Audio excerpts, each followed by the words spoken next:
Guys, আমার এখন এত পরিমাণ খারাপ লাগে, আমি যদি আবার পারতাম ছোটকালে ফিরে যাইতে, আমি যদি আবার সেই ছোটকালে ফিরে যাইতে পারতাম, মানে আমাকে অনেক সুখী মনে হইতো। ছোটকালে ভাবতাম কি, যে যখন বড় হব তখন বড় ভাইরা ঘোরাফেরা করে, আমিও ঘোরাফেরা করব, এইখানে যাব ওইখানে যাব। আর এখন বড় হয়ে গেছি, এখন আবার মনে চাইতেছে ভাই ছোটকালে চলে যাই। ছোটকালে কোনো টেনশন ছিল না, খাও দাও খেলাধুলা করো, এমনকি পড়ারও কোনো টেনশন ছিল না, অন্তত টেনশন ছাড়া একটু ঘুমাইতে পারতাম। কিন্তু এখন দেখো, এখন মানে টেনশনে ভাই ঘুম আসে না। ছোটকালে 7টা 8টা বাজতে না বাজতে ঘুমাই যেতাম, মানে ঘুমানোর কোনো ডিউরেশনই ছিল না ভাই।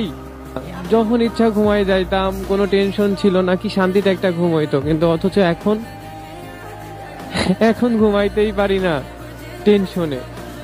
বড় হইছি, পরিবারের বড় ছেলে, একটা সময় ফ্যামিলিকে দেখতে হবে। এখন নয় বাবা ইনকাম করতেছে, একটা সময় বাবার ইনকাম থাকবে না, আমার প্রতিষ্ঠিত হইতে হবে, ইনকাম করতে হবে, ফ্যামিলি চালাইতে হবে, বাবা মায়ের ওষুধ, ছোট ভাইয়ের পড়ালেখার খরচ। ভাই এত কিছু কেমনি কি করব?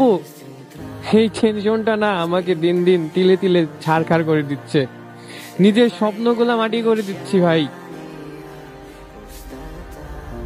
মানে আমি কিভাবে নিজেকে দাঁড়া করাবো, কিভাবে প্রতিষ্ঠিত হব, এটা নিয়ে আমি এতটা টেনশনে আছি যে আমি শান্তিতে ঘুমাইতে পারতেছি না। কিভাবে টাকা ইনকাম করা যায়, কিভাবে প্রতিষ্ঠিত হওয়া যায়, ফ্যামিলির পাশে কিভাবে দাঁড়াবো। তো এই কারণেই বলতেছি ভাই, যদি পারতাম ছোটকালে ফিরে চলে যেতে পারতাম, মানে আমার মনে হয় আমি পৃথিবীর সবচেয়ে সুখী মানুষ হইতাম। ছোটকালে ছোটকালে কেন কেন যে ভাবতাম যে বড় হইলে ভালো হবে, বড় হলে ভালো হবে, বড় হলে যে এত চাপ, এত দুঃখ, মানে এতটা কষ্ট সয়ে নিতে হবে, এটা আমি কখনো কল্পনা করিনি। মানে আমি এটা ভাবিনি কখনো, এখন বুঝি যে বড় হওয়ার ঝাল কত। তো ছোটকালটাই বেস্ট ছিল আমার মতে। যদি আবার কোনোদিন পারতাম, আমি ছোটকালে ফিরে যাইতাম। হায় রে ছোটকাল,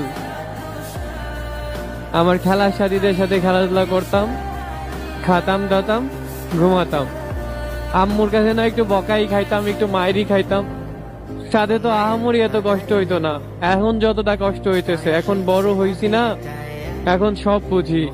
বাইকের তেল ভরতে এখন কষ্ট লাগে, কয় টাকা বা ইনকাম করি। জীবনটা এরকমই, একসময় বুড়ো হয়ে যাব, দুনিয়া থেকে চলেও যাব।